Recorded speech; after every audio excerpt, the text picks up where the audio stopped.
दोस्तों, आज की कहानी है तकलीफ। बहू, जरा दामाद जी के लिए एक कप चाय बना दो। ललिता जी ने ड्राइंग रूम से ही अपने दामाद के बगल में बैठे बैठे ही अभी अभी दोपहर के काम से निपटी अपनी बहू सीमा को आवाज दी तो न चाहते हुए भी सीमा को, जो अभी अभी अपने कमरे में कमर सीधी और गर्म बोतल से सैक करने को लेटी ही थी, कि निकल कर उनके लिए चाय बनाने आना पड़ा। कोई और दिन होता तो शायद सीमा को इतनी तकलीफ नहीं होती, पर आज उसकी महावरी का दूसरा दिन था और दूसरा दिन उसके लिए हमेशा से बहुत ही पीड़ादायक था।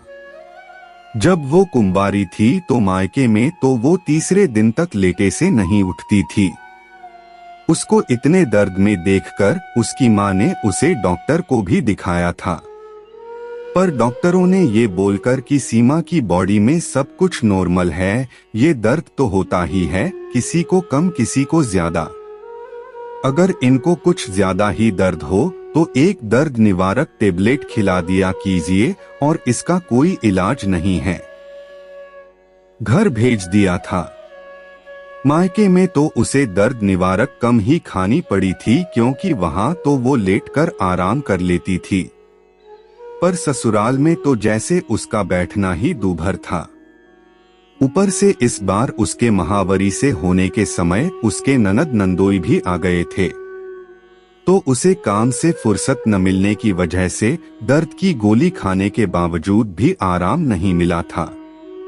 अभी सीमा चाय बना ही रही थी कि सासू जी की फिर से आवाज आई, बहू, दामाद जी का चाय के संग प्याज के पकौड़े भी खाने का मन है तो जरा वो भी बना देना।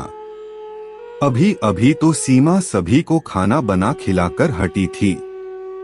ऊपर से दर्द भी इतना हो रहा था कि उससे आसानी से खड़ा भी नहीं हुआ जा रहा था, तो उसने आवाज देकर, मम्मी जी इधर आना, ललिता जी को रसोई में बुला लिया और बोली, मम्मी जी, आपको तो पता ही है कि आज मेरी महावारी का दूसरा दिन और दूसरे दिन मुझे कितनी तकलीफ होती है।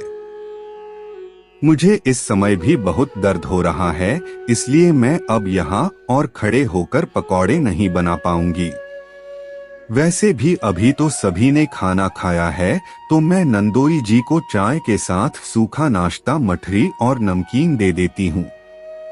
सीमा के इतना कहते ही ललिता जी उससे गुस्सा होते हुए बोली, तुम ही अनोखी हो क्या जिसे महावरी हो रही है? मैं भी होती थी, पर मैंने तो घर आए मेहमान का कभी यूं अपमान नहीं किया।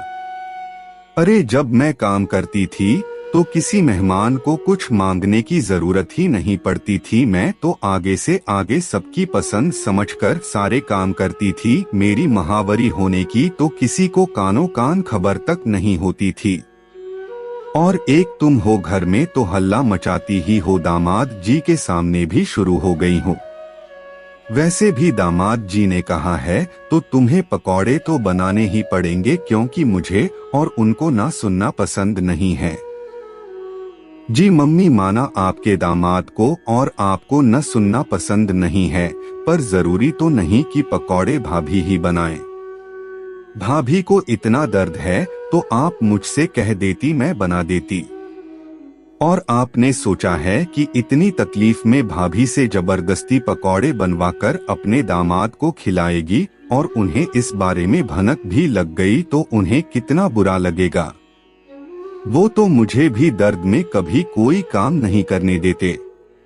अपनी सास की बातें सुनकर सीमा कुछ बोल पाती उससे पहले ही उसकी ननद अपनी माँ से बोली, तो उनकी थोड़ी सहानुभूति पाकर सीमा की आंखों में अब तक रुके आंसू झलझला पड़े, जिन्हें पोंछते हुए उसकी ननद फिर एक बार बोली, आपको बताना चाहिए था न भाभी कि आपको दर्द है। मैं आते ही रसोई में आपकी हेल्प कराने आ जाती। आप जाइए, आराम कीजिए, पकौड़े मैं बनाती हूँ। ये बोलकर सीमा की ननद ने सीमा को कमरे में भेज दिया।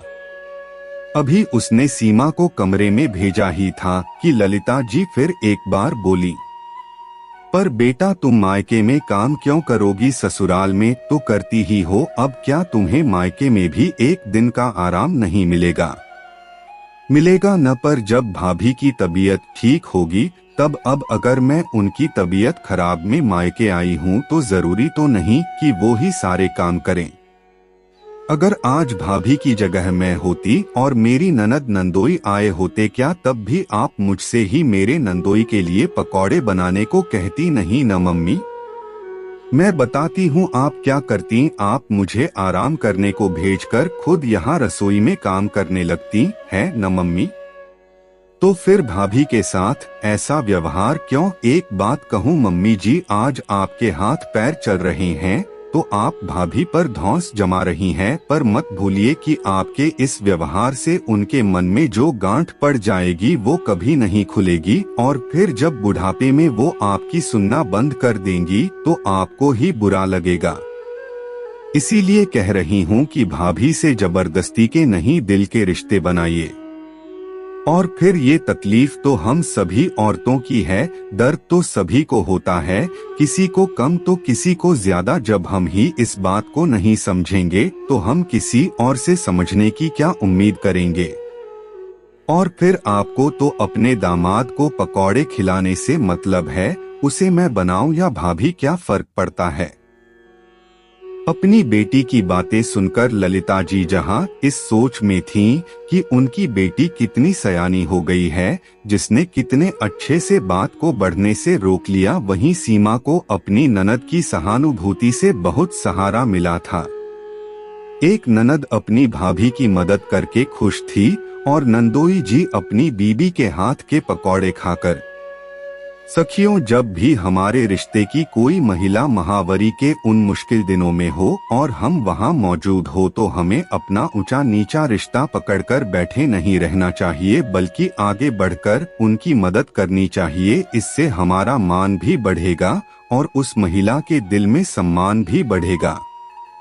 दोस्तों, आपको ये कहानी कैसी लगी कमेंट करके बताइएगा, और ऐसी कहानी सुनने के लिए चैनल को सब्सक्राइब कर लें।